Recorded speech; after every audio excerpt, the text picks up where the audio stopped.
passé, c'était aussi une redéfinition des temps et des lieux. Donc on vient de voir pour les lieux, pour les temps, quelles vont être les conséquences sur la posture des enseignants, sur celle des élèves d'ailleurs? Accompagner les apprentissages, ça relève quelque part un peu de l'aléatoire. C'est pas quelque chose qu'on peut prédéterminer avant, de savoir que tel élève à tel moment va avoir besoin d'un coup de main. Donc nécessairement une revision des horaires liée à beaucoup plus de flexibilité et de disponibilité. Je crois que les deux vont ensemble.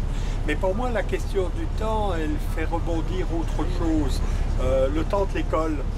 L'école primaire, l'école secondaire, enfin chez vous il y a le collège, le lycée et puis les études supérieures et même la formation continue. Et on est habitué de voir tout ça avec des grands découpages hein, qui ont leur raison d'être évidemment. Si on pense à Piaget, ben, il a aussi défini des stades de l'évolution de la pensée chez l'élève. Mais malgré tout, moi par rapport au temps, je me dis, en conservant les limites de ce qui va être dit, c'est que l'apprentissage c'est quand même quelque chose qui devient de plus en plus continu. Hein, un peu comme je l'expliquais dans la conférence, le développement de compétences en esprit critique ou en travail de groupe, on commence quand même pas à 18 ans.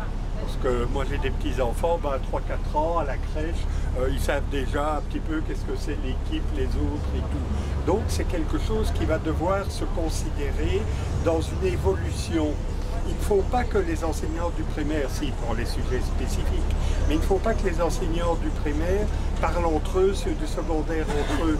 Il faut vraiment définir une sorte de curriculum de compétences qui serait défini de, allez, on va dire de 4 à 24 ans et la suite, ben, on continue. Là, normalement, ben, l'autonomie et l'apprendre à apprendre par soi-même, ben, il doit être mis en place et à ce moment-là, on peut continuer.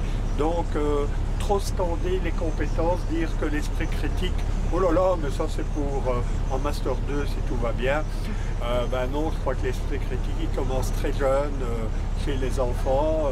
Je dis toujours, bon, c'est un petit clin d'œil évidemment, mais à 3-4 ans, un petit enfant, il peut dire non. Et donc, quelque part, il manifeste son avis par rapport à une situation. C'est le début, mais une compétence, ça doit être vu dans un continuum et pas avec des espèces d'escaliers où il y a des moments où on peut, d'autres où on ne peut pas. Et donc, en faisant ça, ben, on traverse les temps et on met vraiment une société de l'apprendre à apprendre toute la vie durant, quoi. Donc, c'est bien une notion de temps qui est là.